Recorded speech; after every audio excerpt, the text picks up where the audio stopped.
92세의 펄린 자콥이란 분은 평소에도 성경을 열심히 읽는 신실한 믿음을 가진 할머니셨습니다.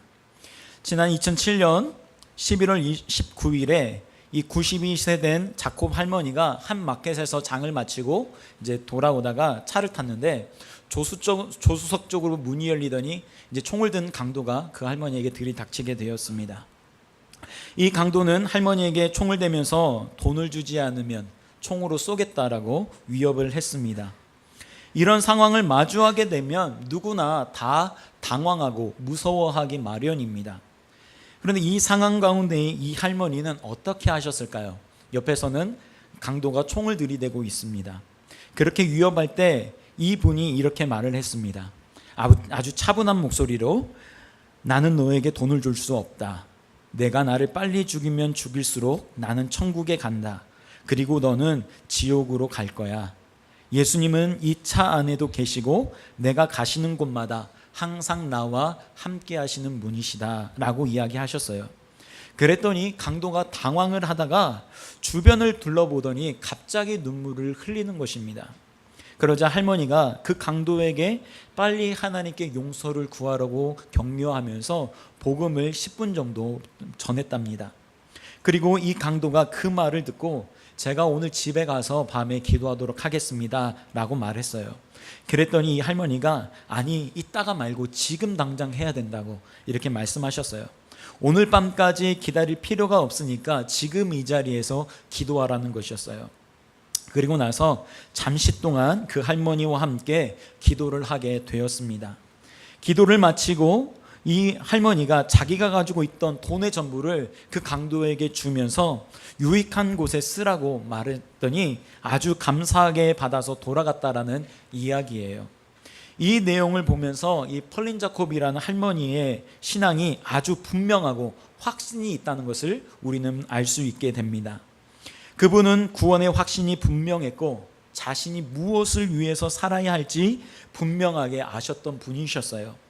오늘 우리 가운데에 예배를 드리고 있으면서도 나는 왜 신앙생활을 하는가? 더 나아가서는 나는 무엇을 위해서 사는가에 대한 질문이 있기를 바랍니다. 과연 나는 무엇을 위해서 사는가?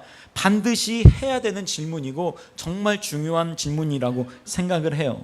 이 질문에 대한 바른 대답을 우리는 신앙생활에서 찾을 수 있다라고 믿습니다. 그래야 신앙생활을 잘하고 또 인생에서도 승리할 수가 있는 것입니다. 그러면 우리는 이 질문에 대해서 우리 예수님께서 뭐라고 말씀하실까 우리는 한번 봤으면 좋겠어요. 오늘 말씀은 예수님의 산상수훈 가운데에 특별히 기도와 관련되어져서 예수님의 가르침이 있는 본문입니다. 우리 모두는 다 기도를 합니다. 예수님을 믿는 사람들도 기도한 반면에 예수님을 믿지 않는 사람들도 다 기도를 합니다. 그런데 무엇을 어떻게 기도하느냐를 보면 그 사람이 살면서 무엇을 중요하게 여기는지, 그 삶의 목적이 무엇인지 그것을 그 사람의 기도의 내용 가운데 우리는 알게 되는 것입니다. 여러분은 무엇을 위해서 기도하고 계십니까? 우리 인생의 바른 삶과 바른 삶의 목적을 위해서 우리 주님께서 주시는 말씀이 있는데 그것이 무엇일까요? 첫 번째는 우리 삶의 우선순위가 있어야 된다라고 말씀하세요. 오늘날 우리의 삶이 얼마나 많이 바쁩니까? 굉장히 바쁜데 그럼에도 불구하고 좀 허전해요. 또 한편으로는 계속해서 이렇게 바쁘게 살아도 되는 것일까에 대한 스스로에게 질문도 던지게 될 때가 있습니다. 그럴 때 성경이 말합니다. 바쁜 게 중요한 게 아니라 우선순위가 중요하다라는 것이죠. 본문 말씀 33절 말씀 함께 읽어보도록 하겠습니다. 33절 시작. 그런즉 너희는 먼저 그의 나라와 그의 의를 구하라. 그리하면 이 모든 것을 너희에게 더하시리라. 자, 그 너희들은 이 모든 것을 위해서 세상 일들을 위해서 분주하지만 그것 이전에 먼저 너희가 구해야 될 것이 있다라고 말씀하세요. 여기서 먼저라는 말이 우선순위가 있다라는 말이에요. 우리가 구하는 것들이 많이 있지만 그것 가운데에서 가장 먼저 구해야 될 것이 있다라는 말입니다. 그 우선순위는 먼저 그의 나라와 그의 의를 구하라는 것이에요. 이 우선순위가 하나님의 나라가 되어야 된다라고 말하고 있습니다. 여기서 말하는 하나님의 나라는 굉장히 중요한 의미가 담겨져 있어요. 우리가 예수님을 나의 구주로 또 주님으로 믿으면 우리는 하나님의 자녀요 또 하나님의 백성이 되는 것입니다. 그러면 그 순간부터 우리는 하나님의 나라를 살게 되고 또 하나님의 나라를 위해서 살아가는 삶이 시작되는 거예요. 하나님의 나라는 영원한 진리이고 영원한 가치입니다. 그것이 우리의 삶의 우선순위가 되는 거예요. 하나님 나라 그러면 어떠한 분들은 이렇게 생각하시는 분들이 있어요. 교회 봉사만 하는 것이 하나님의 나라를 살아간다라고 착각하는 분이 있다라는 것이죠. 하나님의 나라는 모든 세상을 포함합니다. 하나님 나라를 위해서 살아가는 삶이 이제부터 시작이 되는 거예요. 하나님이 우리에게 왜 직업을 주셨을까요? 왜 직업을 주셨어요? 그 직업을 영어로 말을 하면 vocation이라는 말을 사용합니다. 이 vocation은 라틴어에서 온 단어인데 부른다, 부르다의 의미를 갖고 나온 말입니다. 그러니까 기독교 신앙은 세상 모든 직업도 다 하나님의 영광을 위해서 부름받았다라는 것이에요. 주님의 콜링이 있었다라고 하는 것이죠. 이것이 주님이 주신 직업입니다. 그래서 그 일을 통해서도 하나님 나라를 만들어 간다라는 사명이 우리 모든 그리스도인들에게 있는 것입니다. 그 일을 통해서 하나님이 우리에게 주신 그 직업을 통해서 하나님의 나라를 만들어 간다는 말입니다. 종교개혁자 마틴 루터는 이런 말을 했어요. 우리의 모든 직업은 하나님의 영광을 위한 성직입니다. 이런 말을 했습니다. 우리가 성직자 하면 종교인들을 말하죠. 그러나 성직이라는 것은 우리의 모든 직업이 하나님께 영광을 돌릴 수 있다고 한다면 그 모든 직업들을 우리는 성직이라고 부르는 것입니다. 또한 마틴 루터가 말하기를 우리가 주기도문 할 때에 우리에게 일용할 양식을 주시옵고 라고 하죠. 우리에게 필요한 겁니다. 그게 있어야 우리가 살 수 있는 거예요. 그런데 루터가 말하기를 이 일용할 양식을 위해서 곡식을 심고 거두는 농부, 또 빵을 만드는 제빵사, 또 그것을 요리하는 요리사, 이 모든 사람들이 하나님 나라를 위한 성직자라고 이야기하고 있습니다. 이 모든 사람들이 있어야 이 세상이 유지가 되는 거예요. 각 사람들의 필요에 맞게 공급을 하면서 살아가는 것입니다. 그러면 하나님의 나라를 만들어갈 수 있다라고 이야기하는 거예요. 그렇기 때문에 우리가 직업을 정하고 일을 할 때에도 이 일을 통해서 하나님의 사람으로 어떻게 살 수 있을까? 우리는 거기까지 바라보며 우리는 신앙생활을 해야 되는 것입니다. 우리는 그것을 생각해야 돼요. 우리 가운데 여러 가지 직업이 있습니다. 직업이 참 많아요. 건축가, 운전사, 요리사, 은행원, 미장원, 또 네일아트사, 재단사, 경찰, 법조인, 회계사, 또 교사, 정치인 등등 굉장히 직업이 많이 있지만 그 직업을 가지고 살아갈 때에 하나님이 왜 나에게 이 재능을 주셨고 이 직업을 주셨는지, 왜 나에게 맡기셨을까를 생각하며 살아가야 되는 거예요. 이 모든 일이 하나님 나라를 이루고 내 안에 하나님 나라를 이루고 나와 관계된 관계 속에서 하나님 나라를 이루고 그곳에 하나님의 영광이 나타나고 또 그 일을 통해서 하나님의 일을 할 수 있는 그런 결과물로 만드는 것이 하나님 나라를 위해서 살아간다라는 것이에요. 그러려면 우리는 일단 우리가 가지고 있는 그 직업 가운데에 우리는 인정을 받아야 됩니다.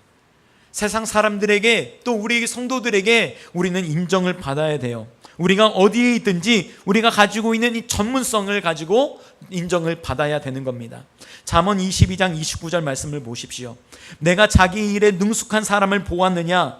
이러한 사람은 왕 앞에 설 것이요 천한 자 앞에 서지 아니하리라. 이렇게 이야기를 합니다. 자기 일에 능숙한 사람 누구 앞에 서요? 왕 앞에 선다라고 이야기를 해요. 자기 일에 능숙하고 열심히 있는 사람들은 사람들에게 인정을 받는다라는 것이죠. 사람들이 그 사람을 주목해요. 사람들이 우리를 주목해요. 그러면 그 자리에서 하나님의 영광을 높일 수 있다라는 것입니다. 그래서 우리 그리스도인들은 최소한 두 가지의 사명을 모두 다 갖고 있어요. 첫 번째는 하나님의 영광과 다른 사람의 영광을 위해서, 유익을 위해서 살아가야 할 섬김의 사명이 있습니다. 첫째는 섬김의 사명이에요. 모든 그리스도인들의 삶의 목적은 사람들을 섬기기 위해서 살아가는 것입니다. 둘째는 그 일을 통해서 사람들을 그리스도의 제자로 삼는 사명입니다. 제자 삼는 사명이 있어요. 섬김의 사명과 제자 삼는 사명이 우리 모두에게 있다라는 사실입니다. 그래서 우리 주님이 가르쳐 주신 주기도문을 보면 이런 말씀이 있어요. 10절 말씀, 나라가 임하시오며 뜻이 하늘에서 이루어진 것 같이 땅에서도 이루어지이다. 이렇게 기도해요.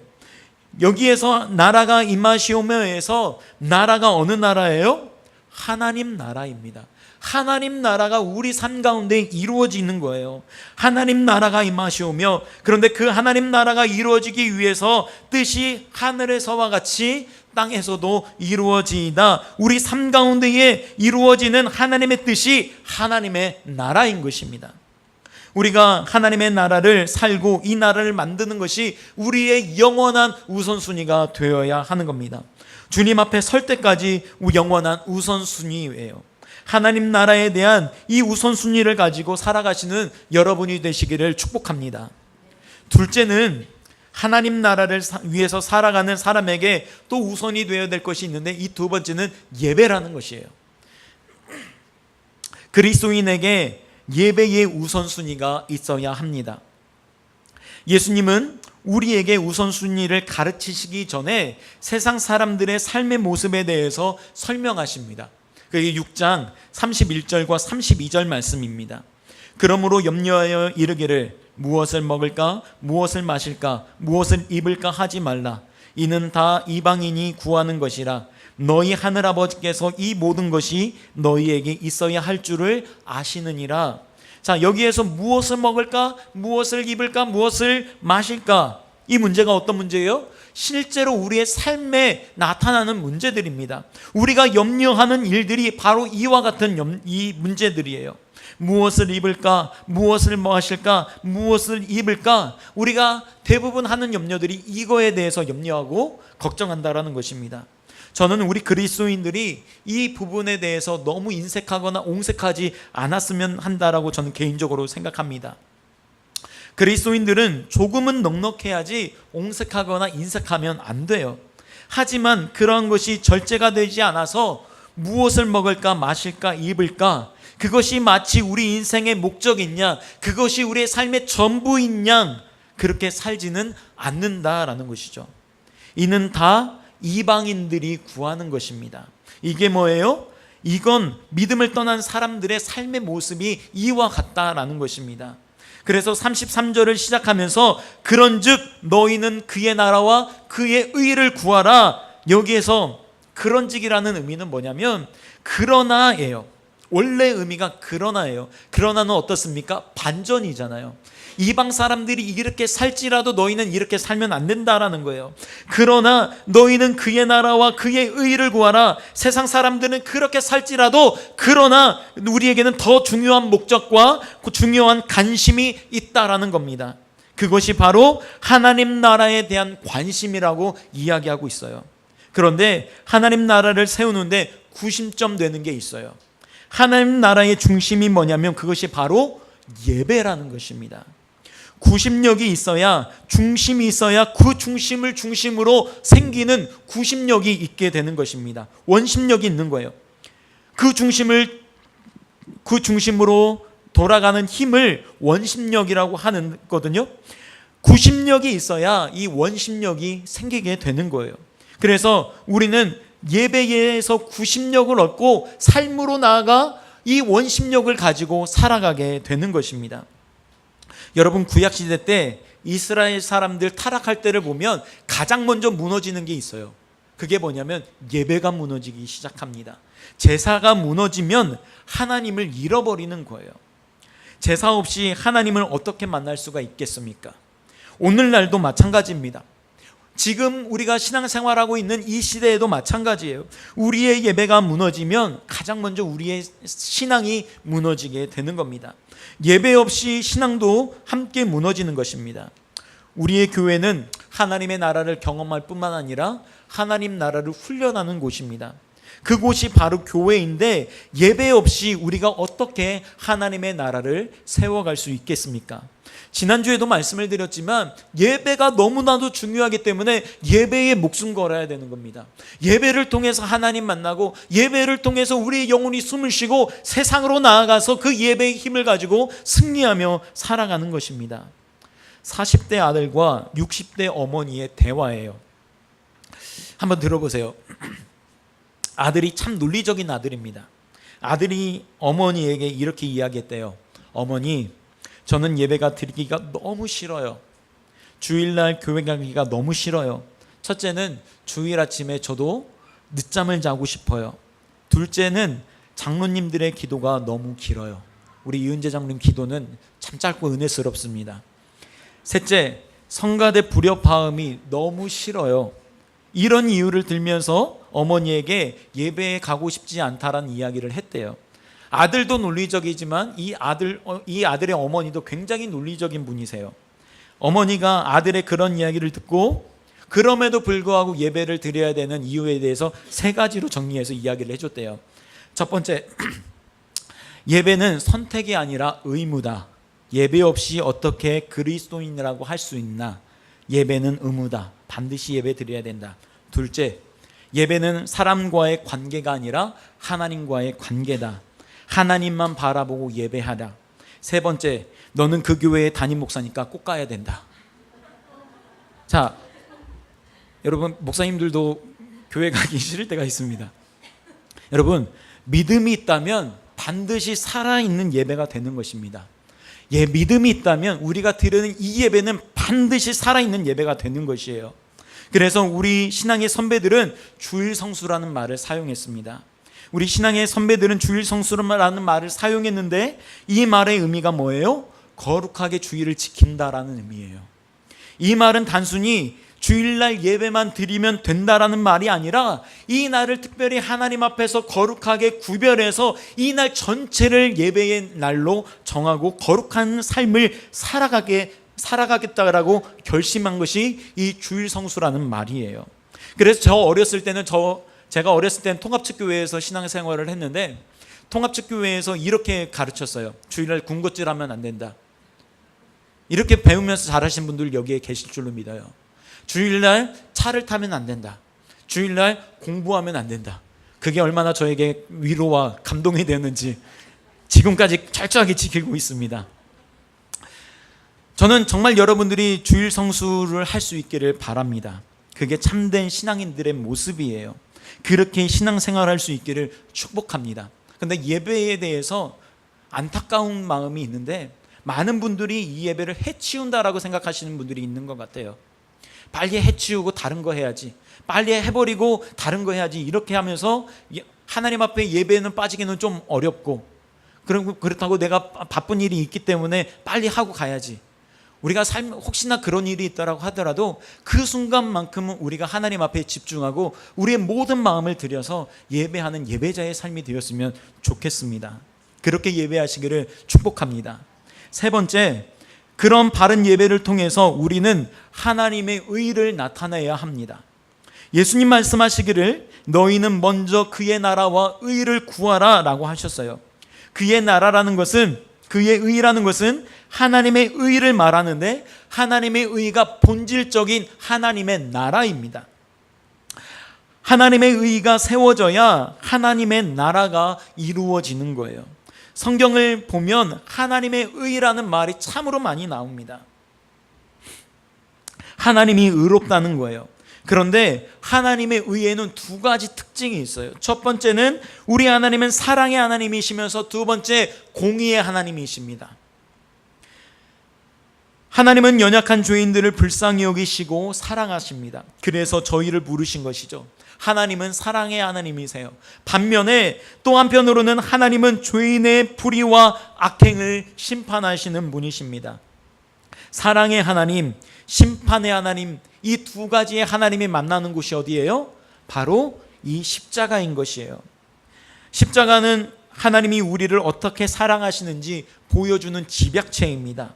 또 한편으로 죄 지은 자는 반드시 심판을 받아야 된다라고 하는 징계를 보여주는 곳이 바로 십자가입니다.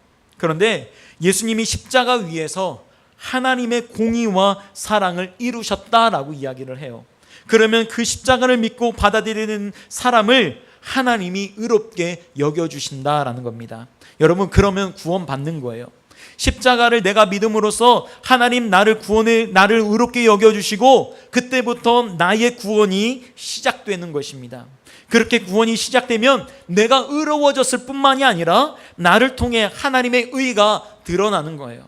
우리가 살고 있는 이 세상에서 하나님의 의를 드러내면서 우리가 살아가게 된다는 것입니다. 사랑과 공의가 나타나는 거예요.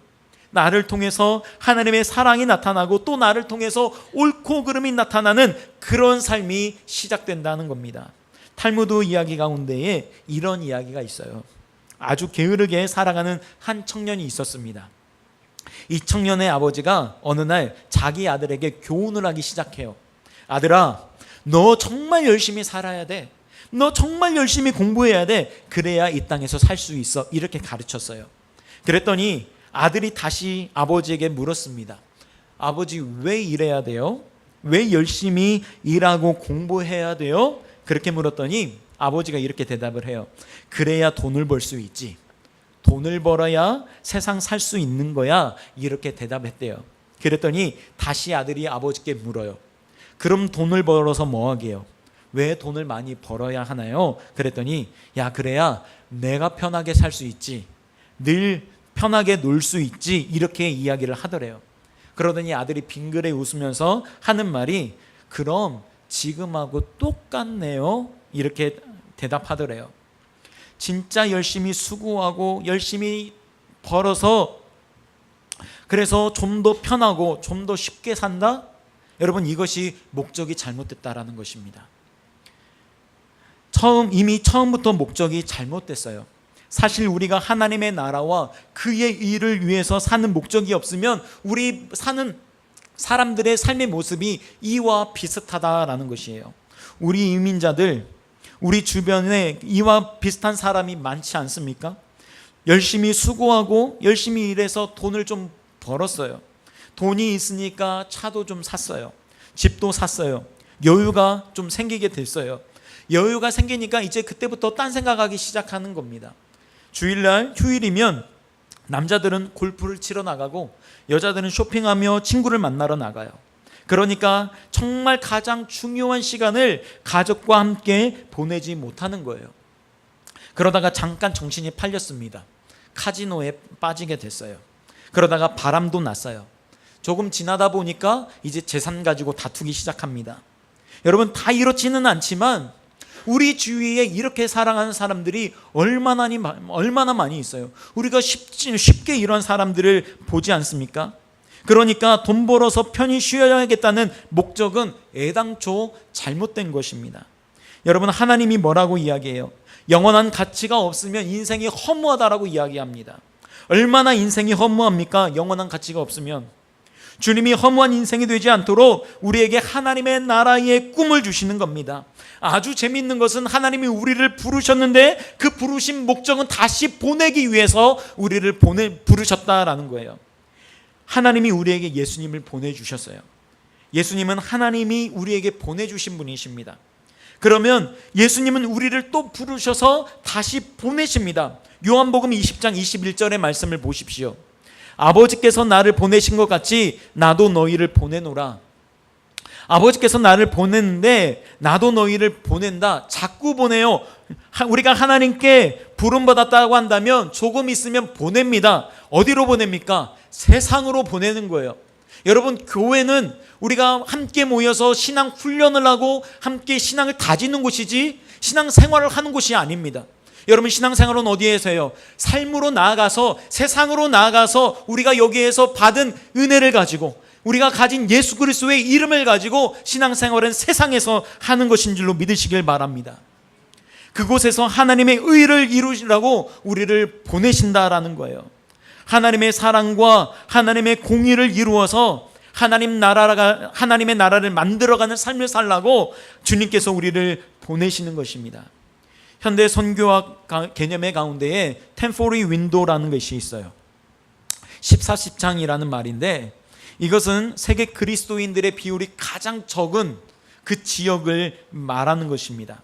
지도를 펴놓고 아직 복음화가 되지 않는 곳을 표시하면 밀집되어져 있는 곳이 있는데, 그것이 북위 10도와 40도 사이, 그래서 14십창 템포리 윈도라고 불리는 것입니다. 그런데 집중적으로 여기에 선교를 해야 된다는 거예요.